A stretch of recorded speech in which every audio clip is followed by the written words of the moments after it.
we can kick things off. I'm really excited because today we've got someone in the studio. I feel like I say this more often than I'd like to, but Darin and I have been communicating via text and email and all sorts of things for the better part of the last maybe 3 or 4 months. And our schedules have aligned, and we've got him here in the studio space. And I'm excited. And this is the very first time I'm actually getting to meet you. I've heard plenty, but in some regards, it's good just to meet you right on the fly. It's kind of just learning the stories and kind of getting to know each other a little bit more. And where this goes, who knows? Yeah, right. We'll just have fun with it.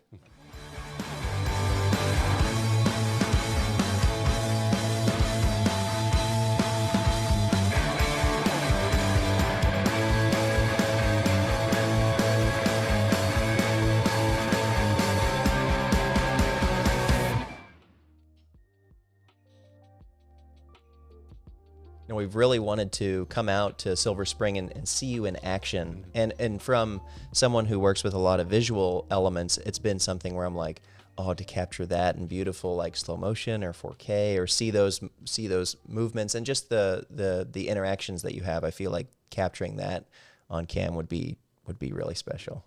And in some sense, capturing the story is, it's meant as an archive. It's also meant to be like something that, exposes people to things that, because even for myself, my stories are about bringing people into the experience of it, right? Mm-hmm. And I'm just kind of a guide. I'm somebody who's there as this is unfolding. And so it would be great to be able to, and you have a sense of your own story and the story that weaves in your life with others and the interaction or the connection that we have. Mm.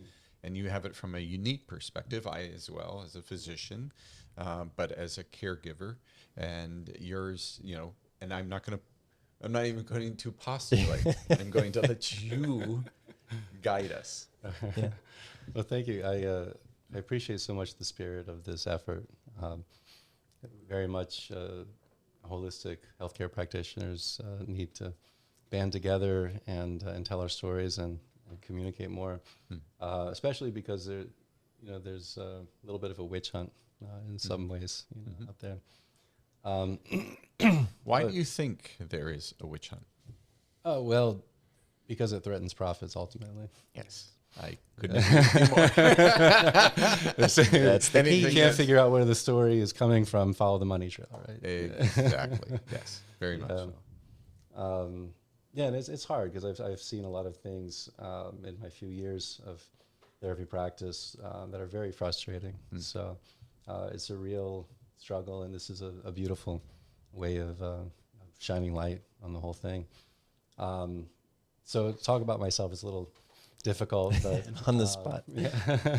Well, I think it's important that people understand, or at least, they're not going to experience what you've experienced, but are there some things that they may take away from it or glean from it that they may have some commonality or some connection, which then, in a sense, not authenticates, what you are trying to relay in your story. Mm-hmm. Yeah. So. I am a yoga therapist, but I don't actually consider myself a yoga therapist. I'm a yoga teacher. I don't consider myself a physician. Yeah. I say that, but yeah. Yeah. So, who I've always considered myself is a truth seeker, ultimately. And that's why I'm comfortable with the term yogi, because I think yogi and truth seeker are ultimately the same thing. I remember, I think everybody experiences that moment of nihilism where they wonder what's life about, what is this, the big purpose behind everything. All the time.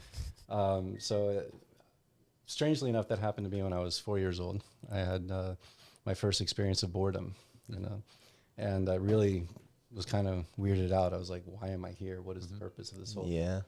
And I sat down beside my mom. She was watching the news. I was feeling a little, sad, and my mom suddenly looked at me and she said, Darin, the world is a really messed up place. You need to do something to make it better. And so I said, oh, that's why I'm here.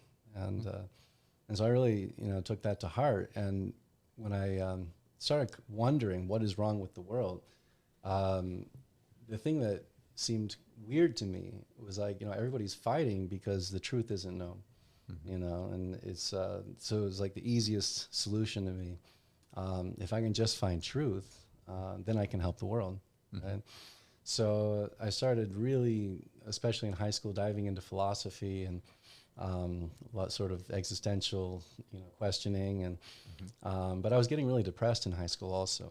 Now I think it was actually connected with like an Epstein-Barr infection with like chronic fatigue syndrome. Yeah. But these things are always interrelated, I think, mind, body, obviously. So, but there was this big depression that was starting to come over me. And then I took a physics class and I got really turned on. I was like, and there's no philosophy here that's like, gray. It's either you got the answer or you didn't. Right. You know? So I was like, okay, this is it. I'm going to go into college, be a theoretical physicist, right? And so I went to college and I studied physics, I studied math, and I studied psychology, and I studied philosophy. And, 3.5 majors later, I didn't find the truth I was looking for. What I found were these sort of castles in the sky, these systems that we create, but they only process whatever we give it. There's nothing inherently true there. And so it was around my junior year in college, and the depression returned really strong because I was seeing this emptiness in everything. And I had this sort of magical moment where it's hard to describe, but I really felt like I came home. I came back home from all this theorizing, all this mental stuff. I just came back to the truth, which is inside. And when I touched that truth, suddenly all the philosophical questions that I had pondered for years became so obvious, and that was when the spiritual journey really began. Yeah. And I don't regret that science history, especially now as a practitioner, especially with the pandemic and all the madness that was going on. I was really able to use it to sift through, and I use it in clinical practice all the time when talking to doctors. It's one of the biggest faults, I think, of our current medical system is that doctors aren't taught scientific research. Yeah. But they act like they're the supreme authorities on it. You've hit on a nerve. Yeah. Yeah. And I don't like to vent on people either. Every person is good-hearted for sure, especially if you're in the medical profession. But sometimes you just don't know, the consequences of your actions. But yeah, my spiritual journey began, and it was a series of coincidences. I discovered in that moment of sort of homecoming these two truths that I really hung on to because it was fleeting. It didn't last forever, But the first truth is that the meaning of life is just happiness, right? And the second truth is that the way to happiness is here in the present moment, is mindfulness. And my mother's very psychic, and for my graduation from college, she offered to send me to a 3-week mindfulness retreat as a present.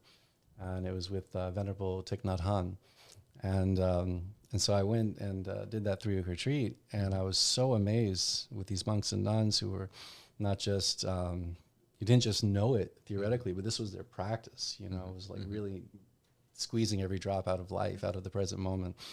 And I thought, okay, well, this is what I'm supposed to do. I'm supposed to be a monk, right? So there wasn't any marketing brochures, there wasn't any like TV ads or anything kind of promoting that, right? You were drawn to it naturally. Yeah. Well, I think my mother saw it on Omega catalog or something, because the Omega Institute was hosting it.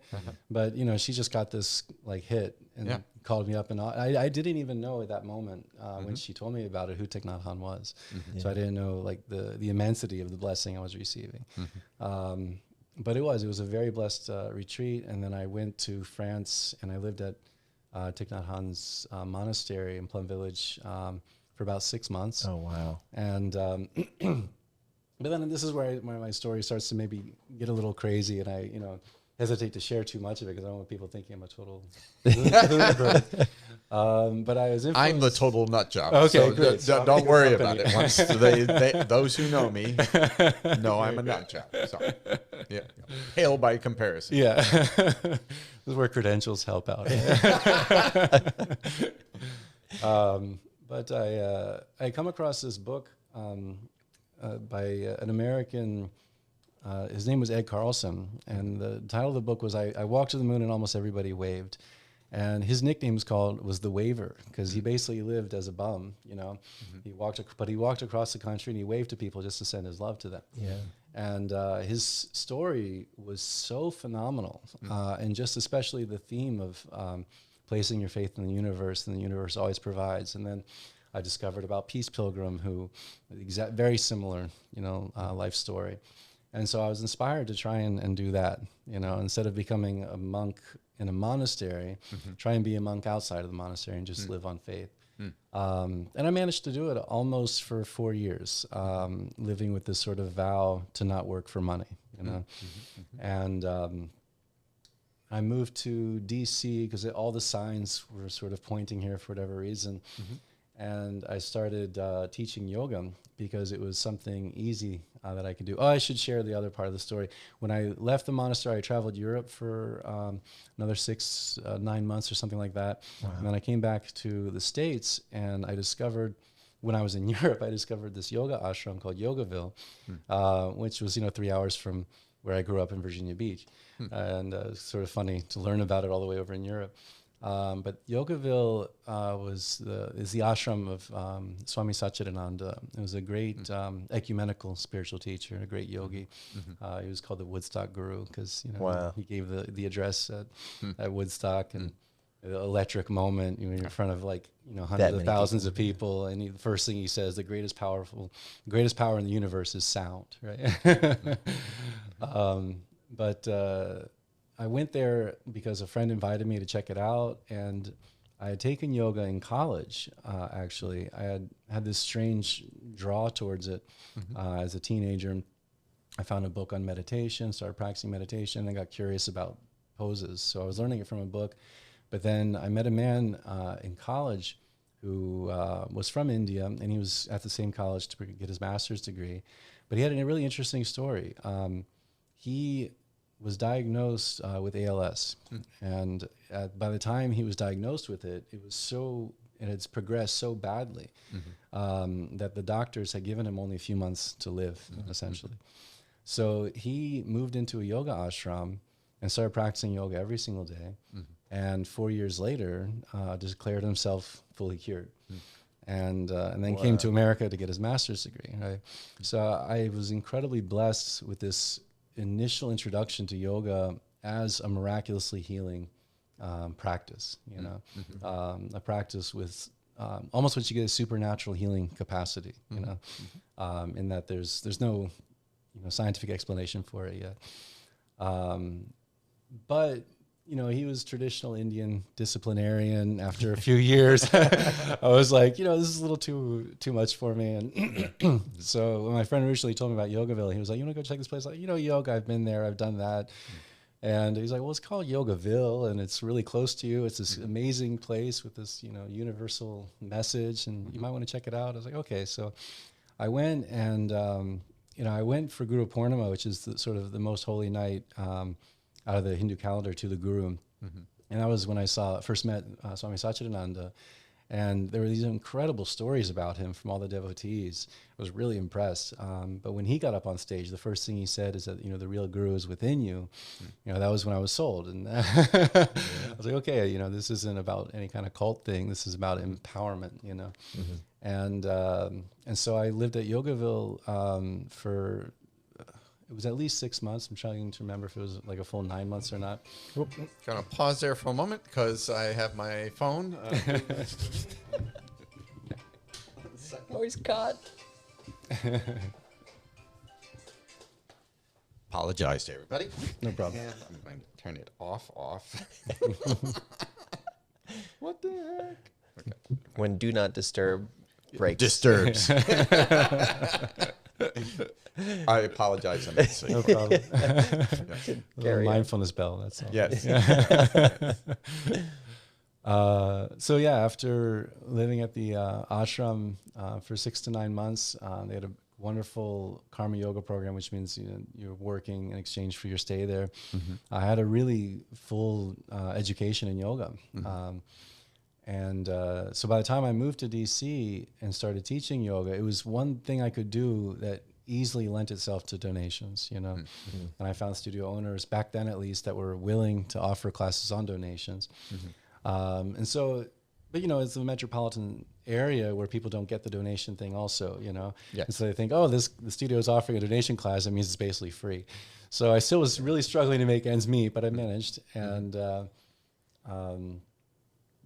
that was how I became a yoga teacher. You know, back then, you didn't need a certificate to start teaching. It was my experience that spoke more than anything. And back then also, you know, this was like early 2000s, you only pretty much saw traditions, you know, represented in yoga studios.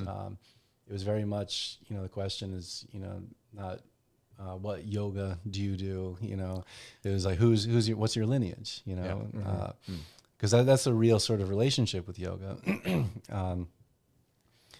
And as a yoga teacher, you naturally get people asking you questions, you know, oh, I've got this sciatic pain, you know, what can I do for it? And I've got this shoulder pain or whatever. And so that was all very, you know, musculoskeletal. What I learned about yoga, though, at Yogaville and from my first teacher also, is that all these poses have uses for chronic ailments, for chronic diseases, for all the different systems of the body. They provide support.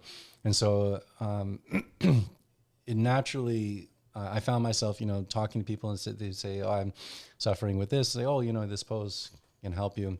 As opposed to this medication can help you. Yeah. Kind of healing yourself or using everything that you have been given in a way to be able to support your own health without having to be dependent, you know.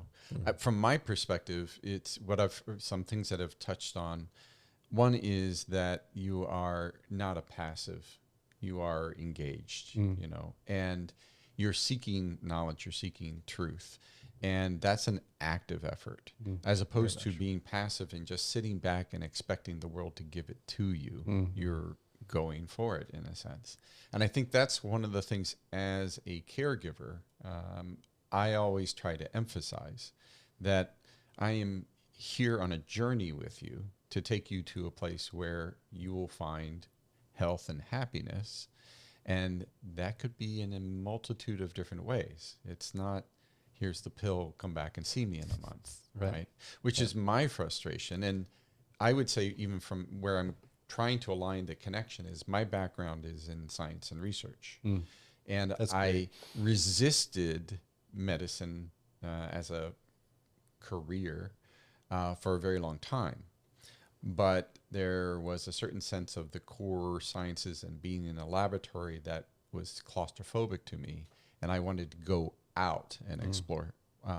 It was, in a sense, just like an awakening to be able to see the world in a way that I felt I was part of or connected to or have the potential to be able to share experiences with others. So from that core science background and then having to go through medical education was just depressing. I suffered, you know, people say clinical depression. And it was, I was lost. There. You know, here I'd come from advanced sciences, poured everything into it, and then made this decision to what I thought would open up my life to new experiences and knowledge and truth. And it did the exact, it is designed to do the exact opposite. It did what it was designed to do.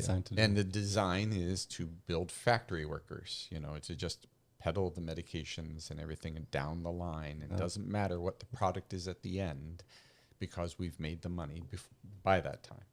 So that correlation or that connection, I definitely get it, you know. And I think I will relate my own experience with yoga because we're on that subject right now. So I'm a very practical person in thought. And for myself, you know, I would say I am a spiritual person. I don't follow any doctrine or any religion. But I do have a sense that we only know what we know, and there is so much we don't know. And I use that even in my practice as a physician to explore. I'm also, some parts of my brain, maybe a mixture of my mom and my dad, there are certain things that linger. So I was introduced to yoga through a friend, and in that process, and this is only because the introduction to it, and it left an experience with me that didn't resonate, to the point that I said, I'm not going to do that. Fast forward about 15 years, where I lived, there was a Pilates studio. And I saw people in there, and I was like, Pilates is probably going to be something like that. And I walk in, and they say, move your leg. Oh, okay. Move your something as simple as that, to me, without what I thought was, in a sense, not those who were trying to be condescending, but a certain sense of just not open to others who don't know that experience. And, it's a barrier, right? So even to the extent that for me, Pilates is such that I can do something to just do it. And I came across an experience much later, which kind of galvanized me, just me. I did Pilates for about a year, and then I was brought in to do yoga through a friend, and they started introducing concepts of, inner being, energy, and that I am a lotus flower. The person who was saying that to me, I didn't connect with at all. By the end of the yoga, I was angry. Right.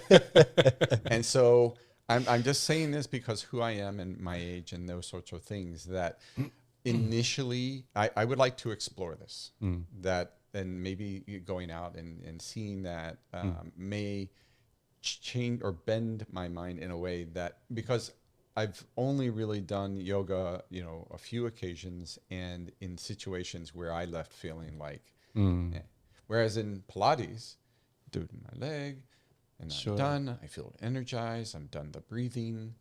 So maybe we can explore that. I'd be happy to help reintroduce you, because especially with your research background, I appreciate so much, and yoga appreciates the intellect. Yoga is part of the Sanatana Dharma, is what natives of India call Hinduism, right?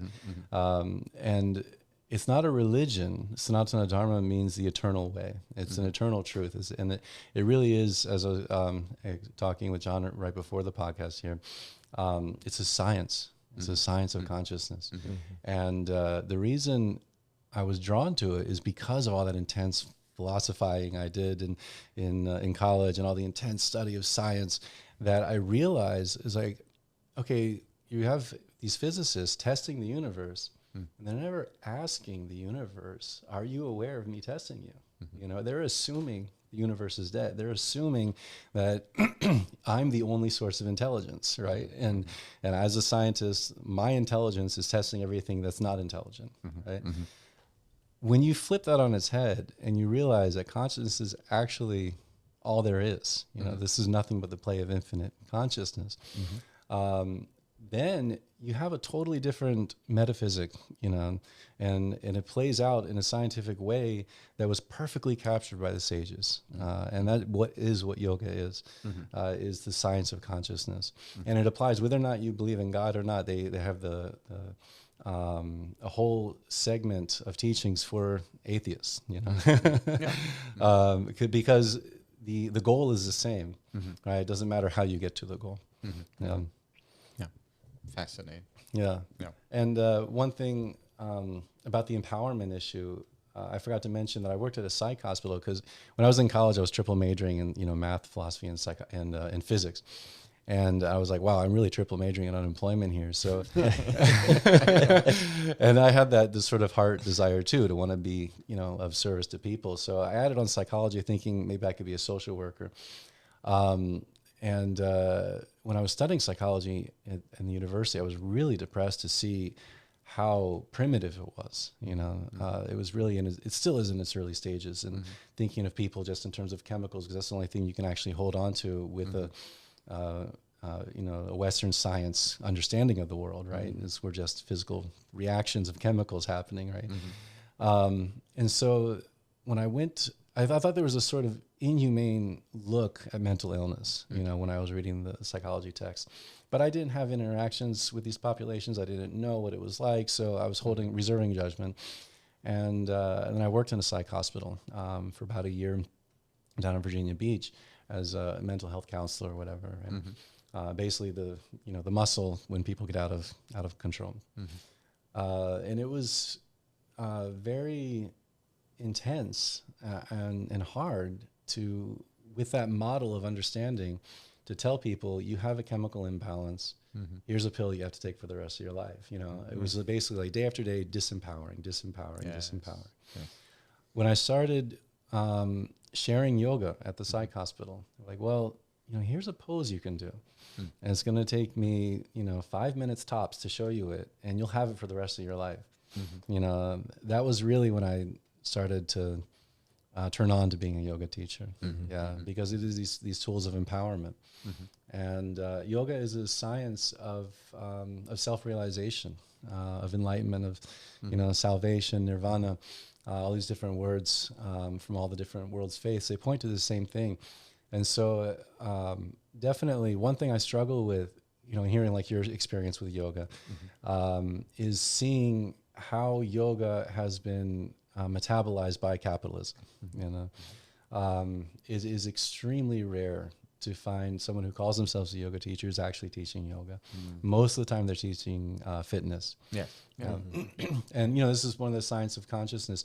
If each asana, how it works is you're holding and stretching certain nerve channels, right? They're called nadis in Sanskrit.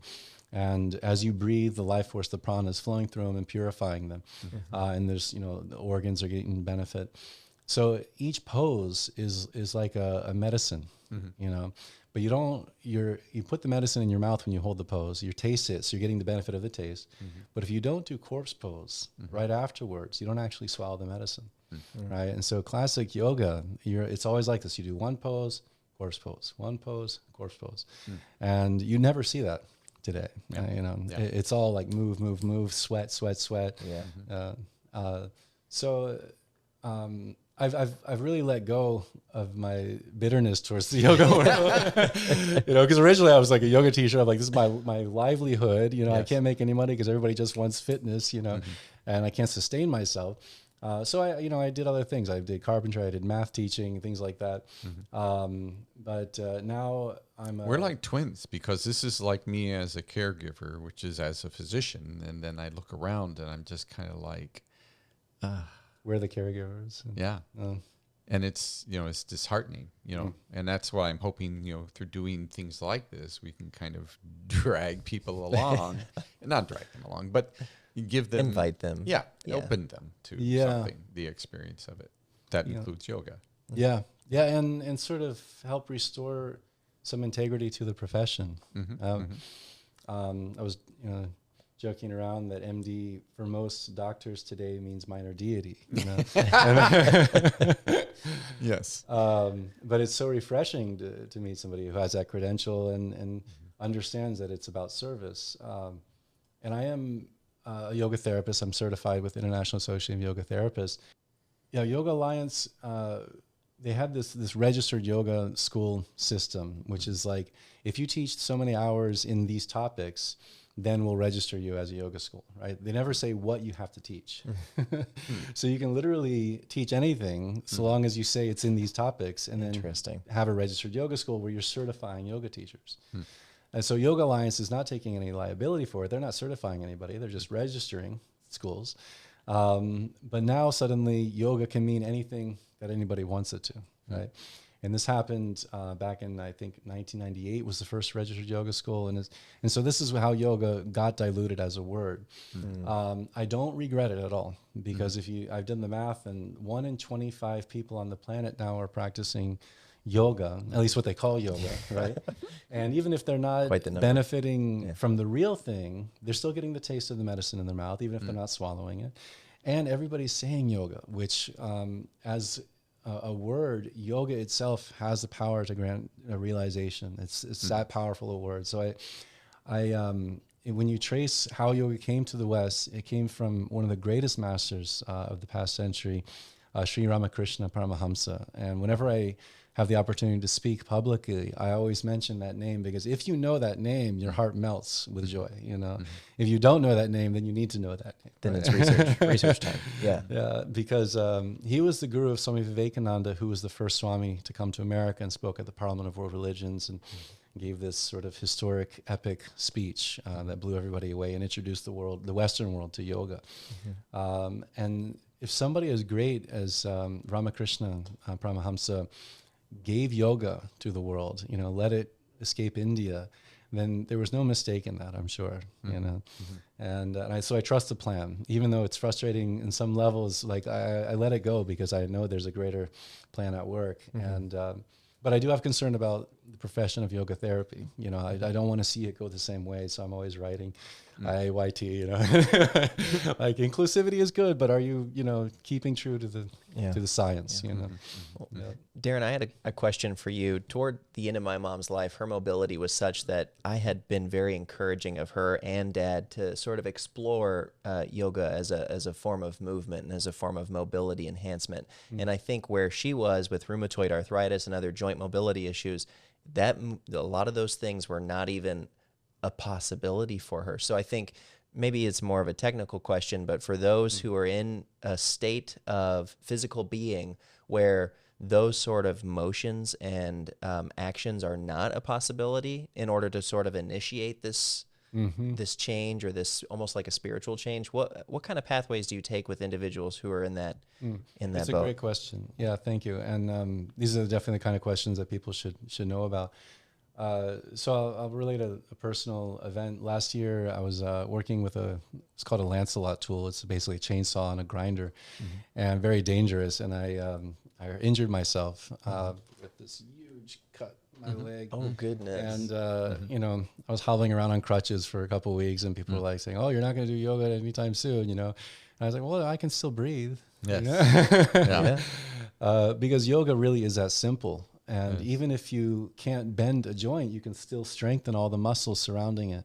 And this is why, you know, classical yoga, where you're holding poses and just sort of actively sending the life force through those nerve channels, is incredibly restorative for arthritis, for fibromyalgia, for a lot of these issues that limit mobility. So you don't actually have to be in shape to do yoga. Quite the opposite. It's great for people who are suffering immensely. Like I said, my first yoga teacher almost died from ALS. You know, that's a very debilitating condition.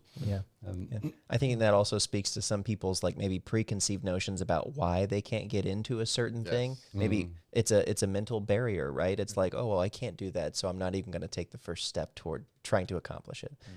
So that's refreshing to hear. That's I feel like a lot of people out there need to hear it. I think that ties into so many of what are the chronic conditions that, you know, America is plagued with. You know, obesity, cardiovascular, pulmonary, all of those things. But you know, it is again that, you know, we are not passive. Otherwise, we are just cattle for the pharmaceutical industry and health insurance industry, and you know, so it is a conscious choice. I mean, we have that freedom in a sense, but we can lock ourselves into a place where, you know, we are not doing good for ourselves. And I've been guilty of that for sure. But yeah, how do you think, you know, in talking to this and in seeing how you've come to where you are now, what are, you know, maybe some avenues that others could explore that maybe would be barriers? I mean, there isn't a financial barrier, really. I mean, because what we were talking about compared to, you know, any of the, you know, should I name names of all the different sports clubs in the DC area that, you know, are promoting fitness and, you know, some health? And actually, I was asked to be an advisor for a group, and I was kind of not getting a good feeling about, you know, what would I actually be contributing to. Barriers are extremely important also for what I do, because a barrier to being able to even access or a barrier of time, you know, things that are hard and real. What do you think would break down barriers for people who, you know, want to open up their mind, but also make it actual for themselves? That's beautiful. Ever since I started teaching yoga, you know, at some point living in DC, it was too expensive. I had to break my vow and work for money, right? Especially because the studio owners were like, I'm sorry, your classes just aren't making enough, you know? But I always kept at least one class a week on donations because it was so important to me that finances is not a barrier, you know? And I still, till today, my online classes are very much fully donation basis. People, you know, ask, how much did you pay? And I'm like, you know, don't worry about it. Like whatever you feel comfortable. You know, say, there's a saying, you know, give what you feel what you give. Right? And then it's truly reciprocal. It's from heart to heart. I'm not looking at the donation. But also, I think the pandemic has opened up so many doors with regards to accessibility, because there used to be, my guru blessed me to teach this very special yoga practice. And when I started teaching it, Her Holiness Amma Shri Karuramai has followers all over the world. And so I started teaching online, you know, because I couldn't do it just from one local studio. And this was over a decade ago, I started teaching online. And I should have bought stock in Zoom because nobody knew what Zoom was back then. But then, you know, the classes were hit or miss. They're always low attendance because there was this huge barrier to people thinking I can practice or do yoga online. I want to go to a studio. I want to be, you know, physical. Told what to do, right?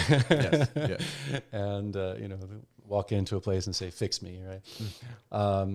Well, it was always challenging teaching in studios because it's not like teaching at a Hindu temple where there's this huge understanding of what yoga actually is. You know, there's this mix. It's like, okay, well, we're willing to receive you as part of the diversity of our club here, but there's also going to be fitness, you know, yoga with like strong, you know, thumping music going on and people sweating and, you know, instructors yelling. And, and so it was always this challenge of shifting the energy of the space, you know. When the pandemic hit, my online classes exploded naturally. Although that barrier was no longer such a big mental jump because there was no other option, you know. And the most remarkable discovery was that when you practice online together, we go so much deeper because we're charging our own practice space. You know, your own home becomes your practice space, and the energy you're working with is the energy of your own environment, and you're transforming it through your practice. And so the benefits are not just in your body; they're coming into your environment. And collectively, when you do that over and over again with the same group, because the students I have are very few in number, but they're extremely dedicated. And we really see our practice together as a form of selfless service. We offer it as a prayer. So there's this, you know, other aspect to it, but we discover so much together, and we heal together, and we pray together, and, you know, we get into world news together and process it, and, you know, but not through intellectual conversation, but in a deeper sort of spiritual way is the only way I can really say it. You know, it's in the breath that it's getting processed, and so it's been the greatest support. You know, I really feel like those classes have been a great lifeline for me and for the students as well. And I don't even like to call them students because like I said, we're doing it together.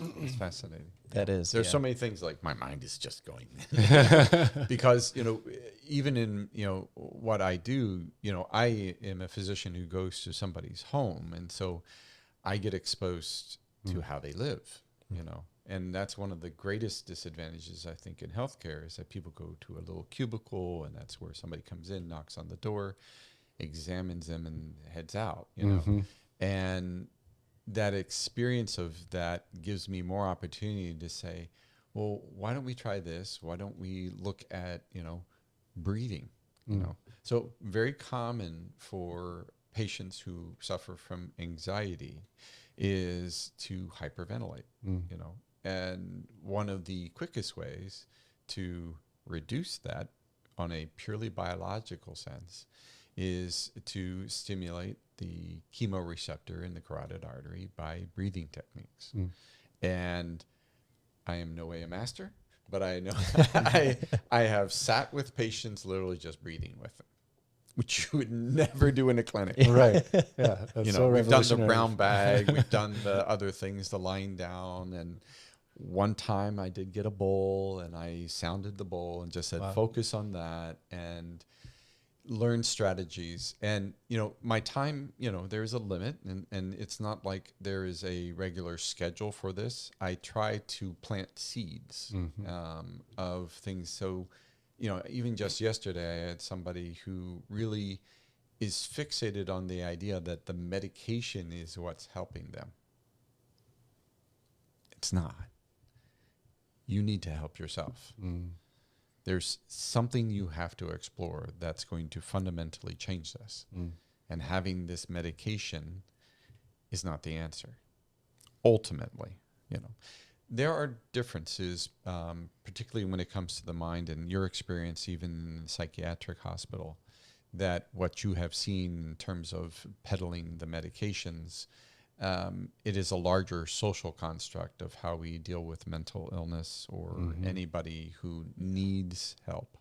And it's, you know, when we look at other countries, we would love to explore and go to India, for example, and explore That'd and be show amazing. the system of the spiritual connection and medicine.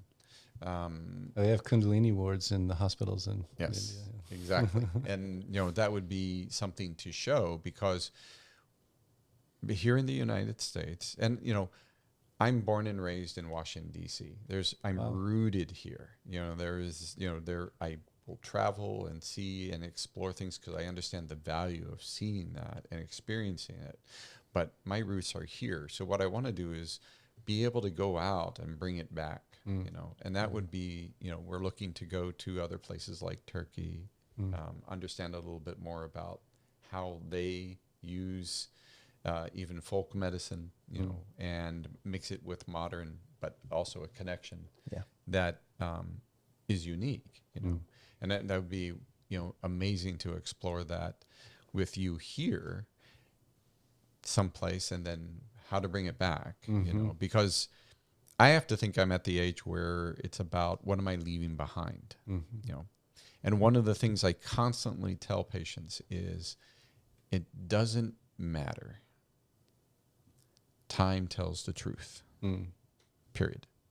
You know, for me, that's always what I go back to because of we are trapped in this vessel in a sense, or we can be trapped in this vessel. And as what variable is without, I mean, my gray beard is proof. Time is time is the one thing that I know holds so much for us. Time for us to heal, time for us to learn, time for us to die, you know, time, right? That is, you know, very much what, and that's where I have to think about what am I leaving behind? Because my time will be up, you know, in a sense. Not necessarily if I have a legacy or if I have something I've passed on or shared.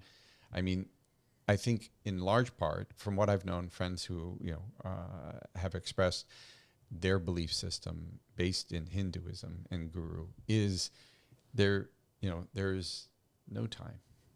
And that, I mean, it is, time is inconsequential to the consciousness. Interesting. Yeah. And I was fascinated by that. And so I read some, you know, they brought me deeper into that, more on the philosophical end, not necessarily on the spiritual. But these are the things I think your legacy it should not just pass, you know, it should be founded, you know, and what you have done that you're planting the seeds, right? Yeah, well, this is great. You know, because Swami Shivananda said that if you can't contemplate God, you know, that's just, it doesn't vibe with you. They contemplate death.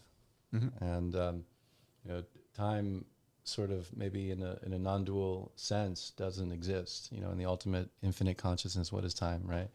But we have these lives that have an expiry date, you know, mortality rate's still 100% as far as I know.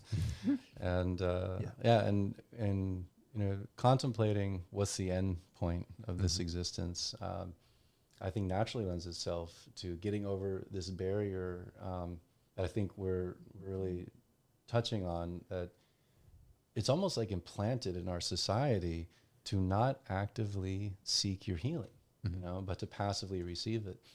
And healing is intimately connected to spiritual evolution. You can't do one without the other. You have to be engaged in your own healing. And the placebo effect, I don't know if you mentioned that to the patient who was, sure that pill was healing. It's very real, and it confounds research like crazy. Yep. And pharmaceuticals. Yeah. I'm sure they're working on a patent for that. Right. Placebo patent. So yeah, it's, I think, like we're talking about this barrier, because I've even known nurses who, have suffered under arrogant, egotistical doctors for years and fought the good fight and advocated for patients, and then they get sick and they're just like, okay, fix me, like, there's something about our society, and we saw this with the pandemic too, right? That instead of like all these shades of gray and where you land with, with theories, it's like either you buy the mainstream narrative or you're a total conspiracy quack artist, right? And there's very little room in between those two extremes for critical thinking. It was very very hard and frustrating during that time, especially when I was following the research and I knew that there was no substantive research that showed the vaccines prevented transmission, and everybody was into vaccine shaming. I got vaccinated, but I wasn't about vaccine shaming at all. I very much respect people's choice. But yeah, I mean, these are the kind of things that, like, if you're not actively seeking, then you're very subject to forces that don't have your best interest in mind. Don't have your best interest, and I'll give an example because we bring up the vaccines. So one of the things that, as a caregiver, somebody who wants to impart knowledge and education and empower people, is a sense of they also need to understand the forces, and the forces that govern healthcare in the United States are primarily for profit. And just experiencing this as a physician, seeing it firsthand, that I knew, and my background is in research, and in particular virology and immunology. So I'm not just sitting back and just saying, absorbing things that others are feeding me. There's a curiosity, there's a question in my head that needs to be answered. And what I have discovered, unfortunately, through time, is the truth, which is that the mRNA vaccines and the companies that manufactured, were very strategic in their approach. And in particular, they blocked others from coming into the market. So I'm not naming names, but I'm saying this happened. And it's still happening.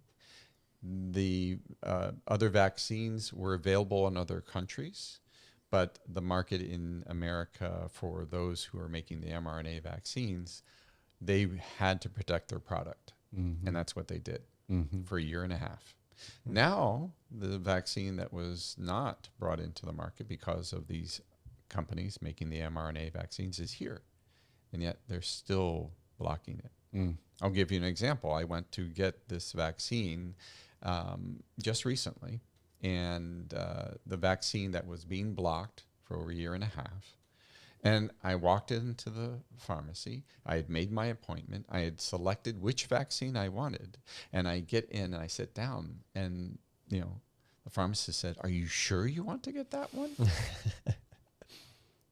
I was required as a healthcare provider to take the original mRNA vaccines. I no longer support them. Because the idea, just the concept of the technology to boost with that same type of vaccine, to me, especially under the duress for which they were brought into, I can't trust. I can't trust the pharmaceuticals that are making those. And furthermore, I have my own experience where when I was involved with trying to secure vaccines for because I work internationally. And I was working with officials in one country. And the manufacturer of the mRNA vaccine, they said the only way we can give you the vaccine is if you create a law that basically prevents any liability for the vaccine forever. Right. They know something, or they are fearful of something that I have the same fear for. And that is absurd. So when I see it, and I'm like the Lorax, and I just kind of, unless, so I just try to encourage people to be curious, don't, taking the information. And that's where I think the vaxxers, anti-vaxxers, break down, and, it's unfortunate, but there's crowd mentalities, or you did psychology. So, right. Yeah. A lot. That group. That was one thing I really discovered too, studying science, is how few people who call themselves scientists really have that viewpoint of not knowing, really understand what it means to not know. It was something philosophy gave me, is the crown Western philosopher was Socrates, and he knew that he didn't know. Yes. Yes. And that is such a powerful thing. But, the majority of people today who call themselves scientists think they know. They have this whole creation myth of the primordial soup and the Big Bang, and, and they think they understand that we evolved from apes and, all these other things. But like all these things are getting turned on their head, as more archaeological evidence comes out. For me, I was mentioning about how yoga is a science that includes consciousness, and you see a very similar thing with the Western evolution of philosophy, where you had the king philosopher Socrates. His prince pupil was Plato. Everybody loves Plato because he's so heart-centered, and he's holistic. He's saying that this world is just a shadow world. The real world you can only see with your inner eye, right? Your third vision. And Plato's greatest student, this is like a descent of consciousness, right? His greatest student, or most famous student, was Aristotle. And Plato said that Aristotle kicked him as fowls kick their mother when they're born, right? Because Aristotle coined the term scientia, which is where we get the word science from. And he said it means that nature is knowable through the five senses alone, right? And you can see where this sort of philosophy and mentality leads, is because Aristotle's greatest student was Alexander the Great. And he took this philosophy and he went to the Oracle of Delphi, the sort of like icon of feminine power at the time. And he wanted to see her, to get her blessing to conquer the world. And the attendants were like, "I'm sorry, she's not available right now." And so he broke into her chamber, grabbed her by the hair, was dragging her to the place where she gives her readings. And she said, "My son, you are invincible." And that was all he needed. And he let go, and then he went. And if you study his life, he was really crazy. I mean, he would charge forward before his army was even ready, and be the sole person on the battlefield. And, Oh my gosh.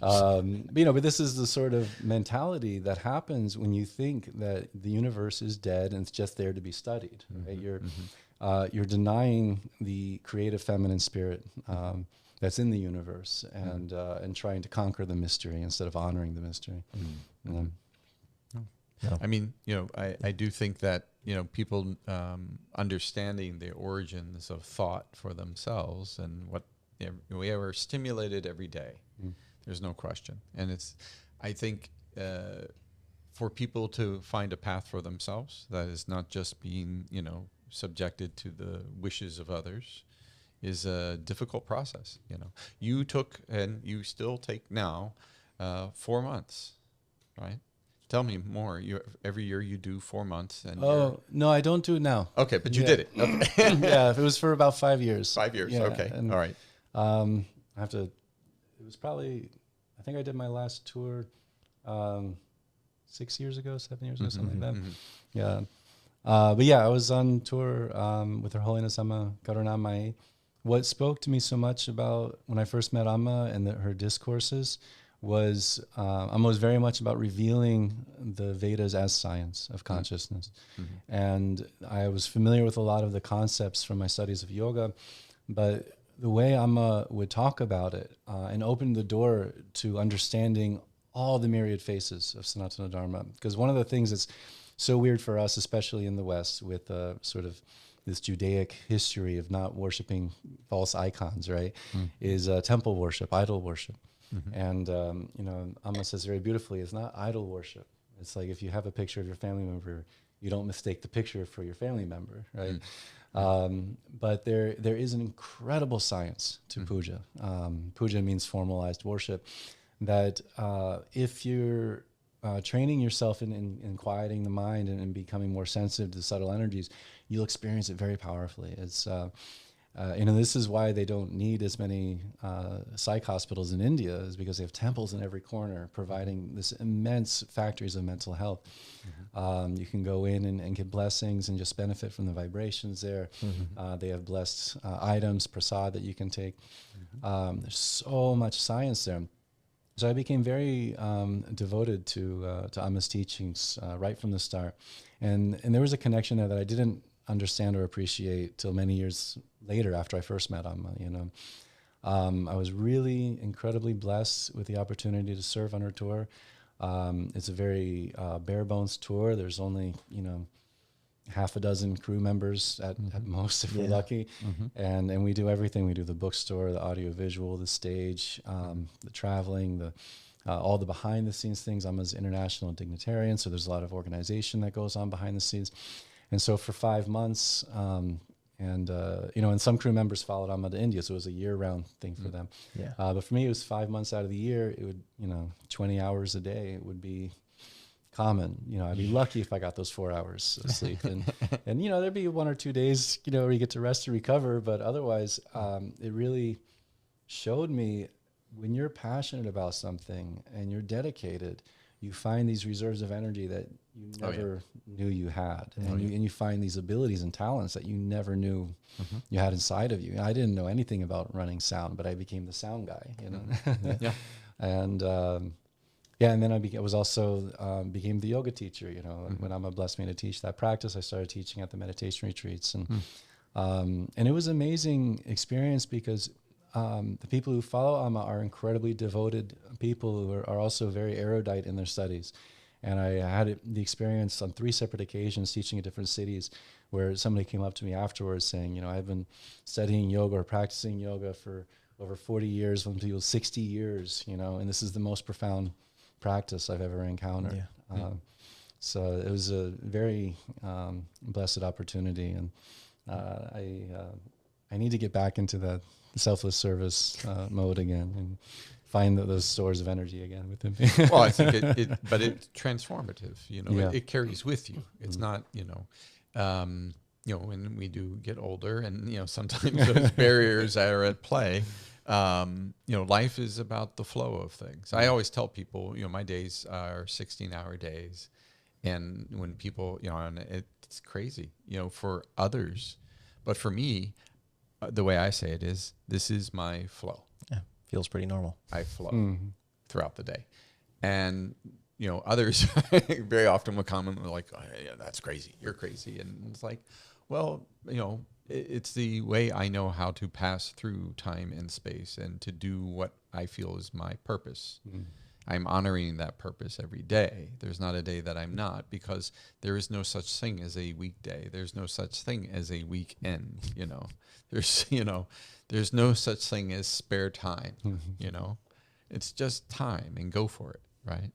So, well, I just want to say thanks again for being able to come in and speak to us. And I'm hoping also that this message can reach a lot of eager ears to maybe reformat the way that they've thought about their spiritual alignment and their health in general. I feel like a lot of the stories that we've pursued have really, for me, given me a new perspective on things. And I'm always very appreciative of that. So for this to be shared with the right people and for them to see it, the hope is that it turns a leaf for a few folks and makes some changes in people's lives.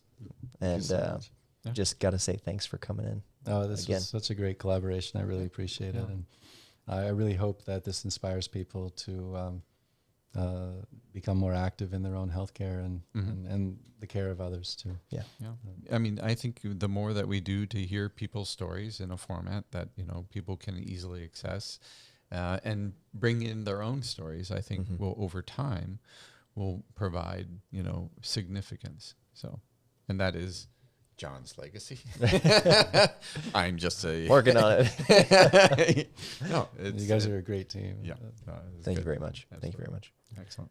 Well, we'll wrap here this episode of Earnest Medicine with Darin Somma. We'll be hopefully out in the field with him before too long, up in Silver Spring, seeing him in action and movement, and have that accessible for everybody who's viewing as well. And we can make that comical because you may reintroduce me to yes, my non-lotus flower. See how far. Yeah. But thanks for tuning in, everyone, and we'll see you on the next episode of Earnest Medicine. Peace. And if you happen to find any of this interesting, or more importantly, if you want to collaborate, check out the link below so that you can send us your comments, any stories you may have, anything. We're happy to entertain it. And this is really about us going on a journey together.